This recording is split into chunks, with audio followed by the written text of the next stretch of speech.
Welcome back. There are a variety of component annotations that we can use. Until now, we have been using at component to declare all our components. However, there are other options present at controller, at service, at repository, and other stuff. So, what is the difference between them and when to use what? That's basically what we would want to understand in this video. You look at all the examples that we have used until now, we are using at component.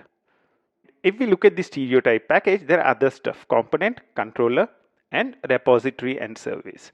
So add component, add controller, add repository, and add service. These are the different stereotypes that are present in Spring. So when to use which one? That's the question we would try and answer now. Whenever we talk about web applications or any applications for that matter, there would be a web layer or the UI layer which kinds of shows the information to the user. And the business layer is responsible for the business logic, and the data layer is responsible for getting the data. So it might be from a database or an external interface. Some of the people have an external interface layer which talks to the external applications.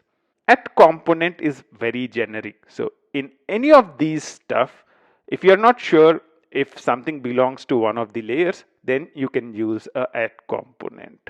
However, the other three annotations are very specific. So when you talk about at controller, we will look at it much more in the Spring MVC section of this course where we talk about web application. At controller is used to define a controller in the web layer. We'll discuss about the MVC pattern, model view controller pattern, in the web application section of the course.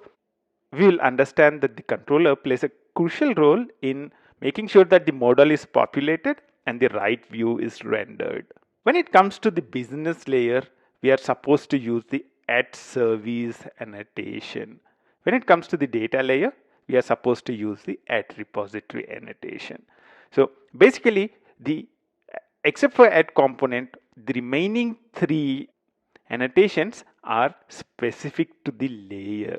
So at controller is in the UI layer, at service is in the business services, at repository is the ones which get the data from the database. If you read the text out here, it says encapsulating storage, retrieval, and search behavior typically from a relational database.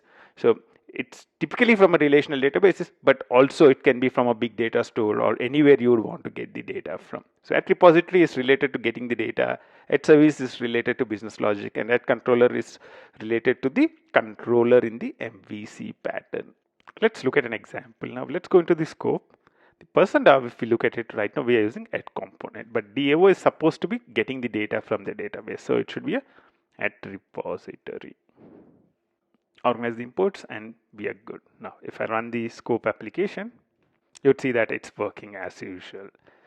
And also, if we look at the other stuff which is present in here, so XML, here we are not really using annotations, we are depending on XML, so that's not really a place where we can use our annotations in.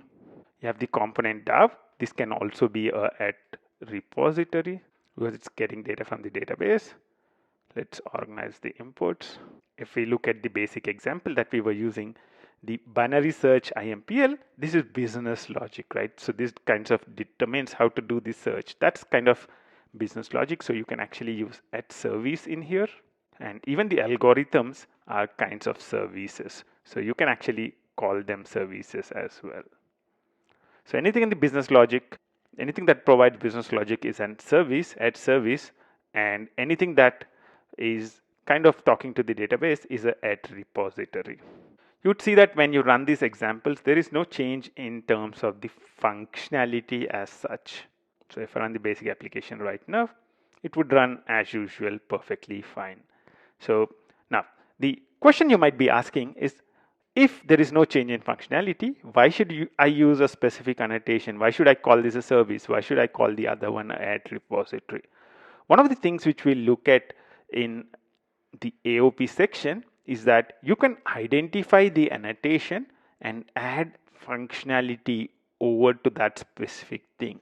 So these annotations at service, at repository, at controller allows you to classify your components into different categories and you can apply different logic for each of these categories. For example, Spring provides a default exception translation facility if you use at repository. There are a lot of JDBC exceptions, and Spring classifies them and translates them, and that feature is provided only if you are using an at repository annotation. So on your database component, if you are putting an at component, you will not be able to use that feature. Also, you would see that at a later point in time, let's say you would want to log everything that's coming into your business layer. In that kind of scenario, you'd be able to identify everything that has an at service annotation. You can use AOP to identify that, and you can log all the content which is coming in. We'll have a detailed discussion about this when we are talking about it in the AOP section. In this quick video, we looked at the different options that you have for at component, at repository, at service, at controller, and we looked at the fact that the three annotations at the bottom are specific to a layer. Until the next step, bye bye.